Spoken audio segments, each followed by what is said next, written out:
Gen Z dating and relationships have brought in new dating habits that may stifle you and surprise you after you hear about them. All right, so here's relationship expert Jess O'Reilly to break them down and explain why Gen Z are embracing new ways of dating that older generations haven't done before.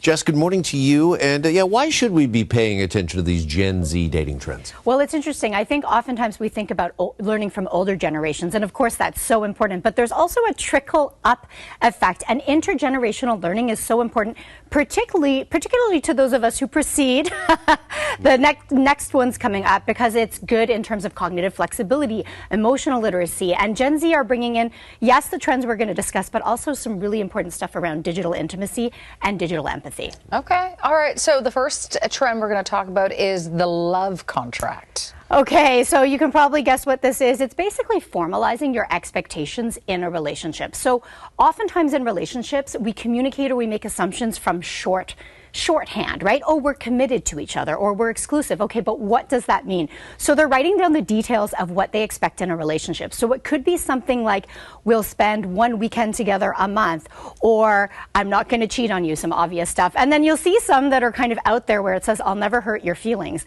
So, okay, it's not realistic to never hurt somebody's feelings, obviously. But what I love about this trend is the formalization of expectations.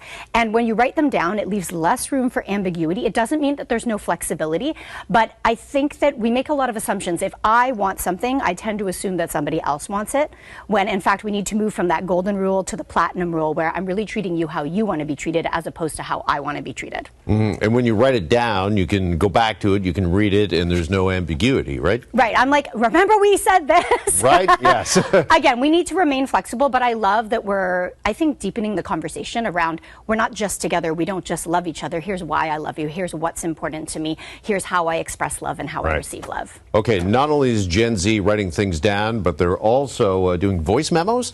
Oh, yes. Okay, so when people are dating, especially online, which is the primary way people are connecting these days, we often say, oh, you should make sure you're exchanging photos or checking each other out or having a phone call. But Gen Z's not using the phone. That's just like this extra appendage that they've got on Do Not Disturb.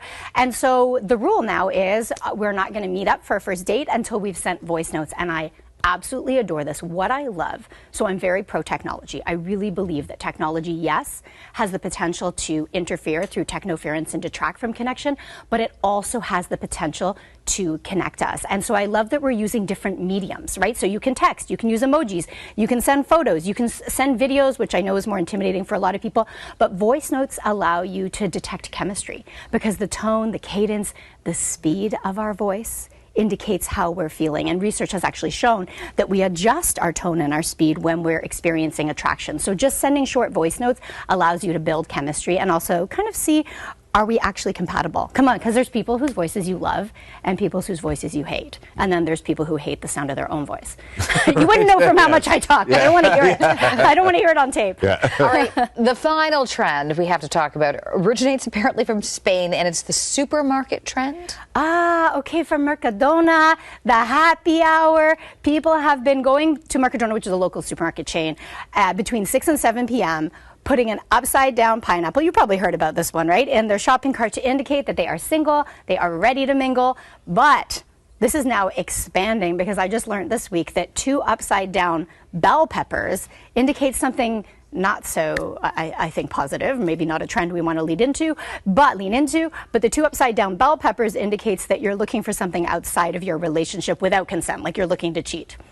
Upside-down bell peppers. Upside-down bell peppers. And you've heard of the pineapple. Debbie was actually just saying that it's been a sign of hospitality. It's been used among folks who want to show that they have creative relationships. But the new Gen Z version is upside-down pineapple, single, ready to mingle. Okay. Are those the red and the yellow peppers? Yes. Red, green, orange, Oh, geez, all the colors. Listen, I'm sorry. I don't know what you think, but I just decided not to buy those peppers. That's all. I just put them down. And I put them back. for all the signals I've been putting out, and I didn't even know I was. Right? That's another reason we need to learn from these trends. Who knows what we're communicating? I'm scared to go to the grocery store. That's why everyone was around my car in the parking lot. All right, Jess, good stuff as always, and great to see you. Thank you. It was so good to see you. It's been too long. I know. I'm coming back, knocking down your door. All right, do it. All right.